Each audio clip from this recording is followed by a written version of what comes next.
The 1980s in motorsport was a time when everything was better turbocharged.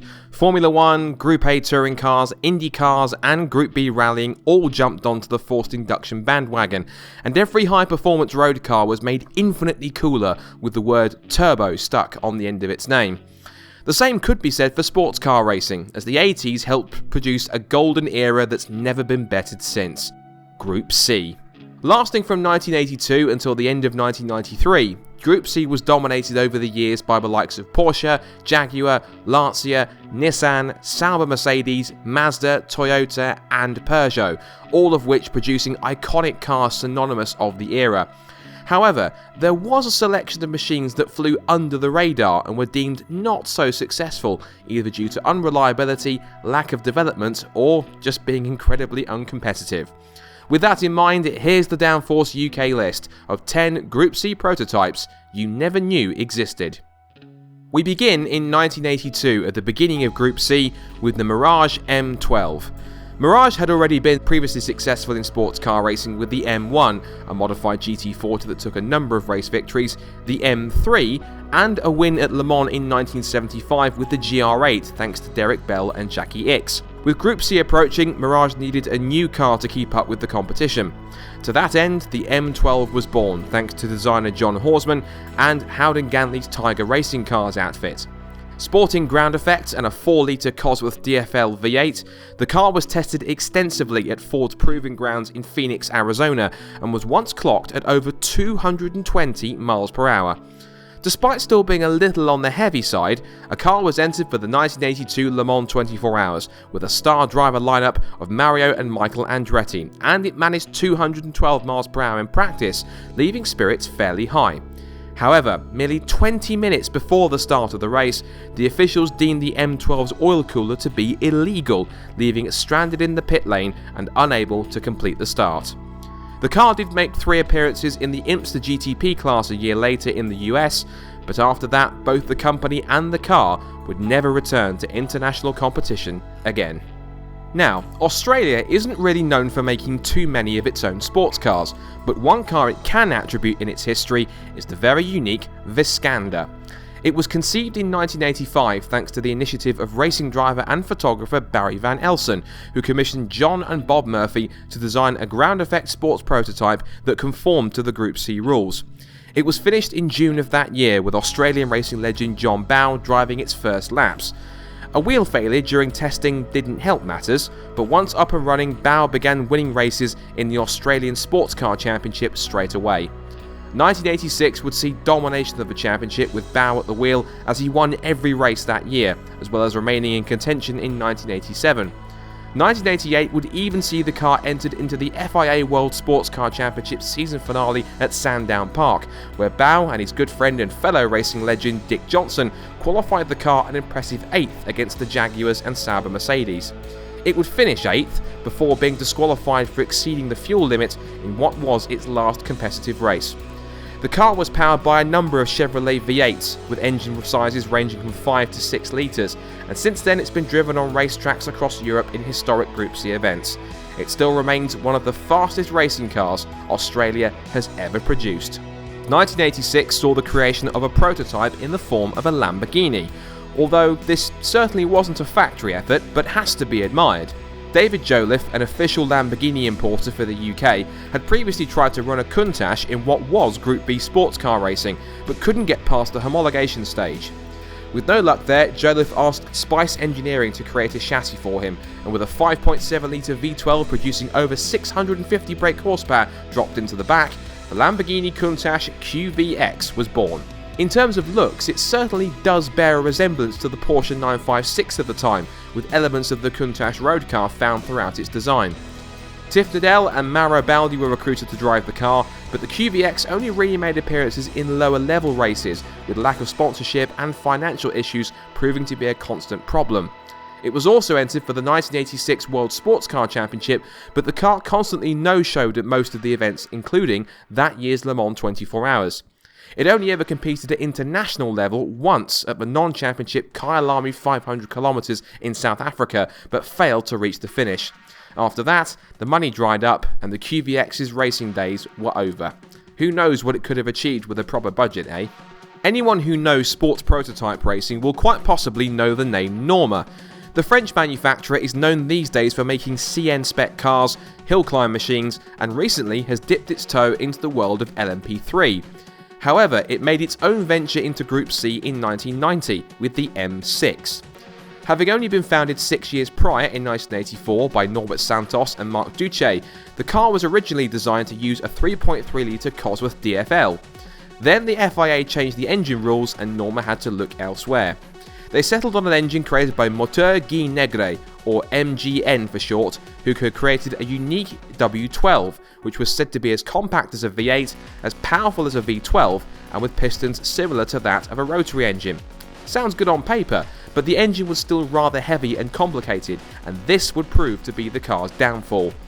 In its attempts to qualify for Le Mans in 1990, the M6 didn't even leave the garage, as the engine refused to fire up. Proving too difficult to work out what the problem was, the car was eventually excluded from the grid. An Alfa Romeo V6 was swapped in for the 1992 event 2 years later, but the car never even showed up, and it now resides mounted to the wall of the Norma factory as a reminder of what never was. Speaking of Alfa Romeo, did you know that in 1990 they had plans to produce a Group C car of their own? Well, they did, and here it is. This is the SE048 SP, and first things first, it's quite a looker. Alfa Romeo produced this car after the Fiat Group decided to take it back to sports car racing for the first time since the 1970s. With Ferrari focused on Formula 1 and Lancia still engrossed in rallying, Alfa Romeo was chosen as the marque whose badge the car would carry. The engine was taken straight from the unsuccessful 164 Pro Car project, a 3.5-litre V10 that could have been used by Ligier at the time in its F1 cars. Sadly, the car never even saw competition, as despite talks with Giampiero Moretti of Momo fame, the SE048 SP remained in the development stage and was thus unraced. It has since made public appearances at Goodwood, powered by a Ferrari V12, but just imagine if this car had competed in Momo colours in the World Sports Car Championship at the time. What a sight and sound it could have been. This next entry sees us find a car from Switzerland, a country that obviously has a history for adoring cars and motorsport. Oh wait, that's not quite right, is it? Anyway, the story starts in 1990 when Swiss team owner Walter Brun had ended his association with backmarker team F1 Eurobrun, and thanks to the change in Group C rules from the FIA, his sports car team's Porsche 962 would be ineligible to race anymore. So, with the backing of main sponsor Repsol, Brun set about designing and creating his own car, which he named the C91. Power came from a Judd V8 F1 engine sourced from their old friends at Eurobrun, and with sleek bodywork and high amounts of downforce from its large wings, the C91 waded into battle in the 1991 World Sports Car Championship, ready for a fight. Only, it didn't quite get one. Constant engine and gearbox failures meant that out of the 4 races it entered, it never finished a single one, with its last appearance coming at Autopolis in Japan before disappearing for good. This car has been wheeled out occasionally for historic races, but is sadly forgotten by most fans. You'll remember that we mentioned Lamborghini earlier. Well, they're appearing once again on this list thanks to Germany's Franz Konrad. Like Brun in the previous entry, Konrad was facing the prospect of his own Porsche 962 being forced to the sidelines, leaving him to create his own prototype. Konrad created the KM-011, a car that in many ways doesn't look too dissimilar to Brun C91, but nonetheless was simple and elegant. Konrad also sourced an F1 engine with a V12 from Lamborghini themselves, and with it shoehorned into the car, it was dubbed ready for the 1991 season. Recruiting Stefan Johansson to drive the car with him, Konrad debuted the car at the World Championship round at the Nürburgring that year, but failed to qualify, and subsequent outings at Mexico City and Autopolis ended up with, yep, you guessed it, mechanical issues. Konrad drove the car in a couple of inter-series races that same year, but after that the KM-011 was officially retired and never raced again. You can actually own the car yourself if you really want one, albeit it is only in scale model format. One for the collection, methinks. BRM is mainly known for its achievements in motorsport throughout the 1950s and 1960s, so you'd be forgiven for thinking that they couldn't possibly exist when it comes to Group C, right? Wrong. There was in fact a car bearing its name that existed towards the end of the category's lifespan. BRM's owner Alfred Owen had retained the rights to the name long after the company had ceased to exist, but in 1990 he agreed a deal with entrepreneur John Mangaletzi to use the BRM name for his new World Sports Car project. Thus, the BRM P351 was born. Designed by Zaxby's Paul Brown, finished in traditional British racing green and housing a BRM branded V12 engine, it debuted at Silverstone in 1992 with Wayne Taylor and Harry Toivonen at the wheel. But an oil pump failure forced the car to miss the start, and the team switched its focus to Le Mans later that year. That weekend was equally a disaster, with the car barely turning any laps in qualifying and retiring after just 23 laps in the race.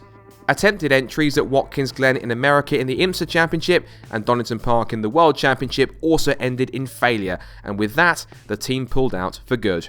The chassis was revived 4 years later by Keith Wiggins, where it became the BRM P301, but in 3 seasons the car never really managed anything notable either. Perhaps some things are just best left well alone. Now, these last 2 entries are from manufacturers who played big parts in Group C, but still had projects that never really took off. The first is Nissan, who decided that after years of turbocharged monsters, they too needed to jump onto the 3.5 litre bandwagon. The boffins at Nissan Performance Technologies Incorporated, or NPTI for short, came up with the very attractive P35, which featured Nissan's own 3.5 litre V12 engine.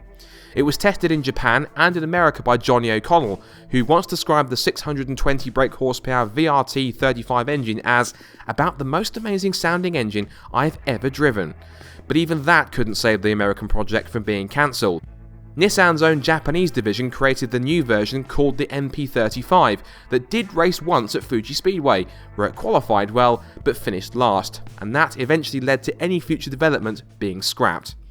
One of the 4 chassis built did become an open-top version called the X250 and was fitted with, believe it or not, a Ferrari V8. Yes, that's a Nissan race car with a Ferrari engine. Such a thing does indeed exist. The closed-top MP35 is kept safe by Nissan these days and demonstrated occasionally at events, but it's still a shame that it never really had a chance to shine.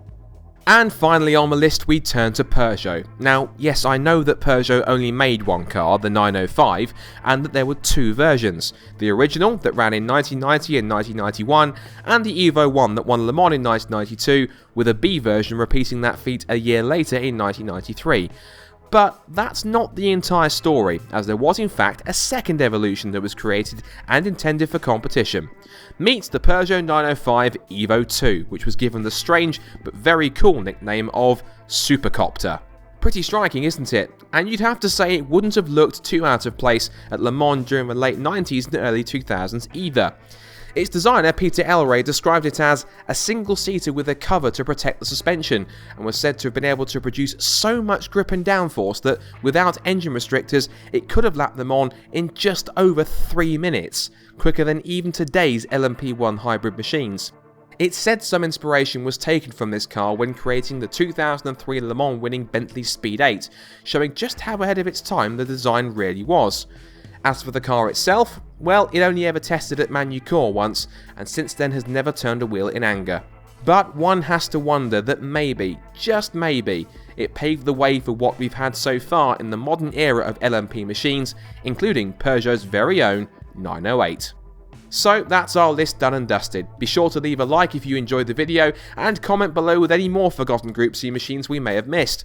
Also, make sure you hit the subscribe button so you can watch more content on our channel as it goes live. Until next time, this is Scott from Downforce UK signing out, saying thanks for watching, and we'll catch you next time.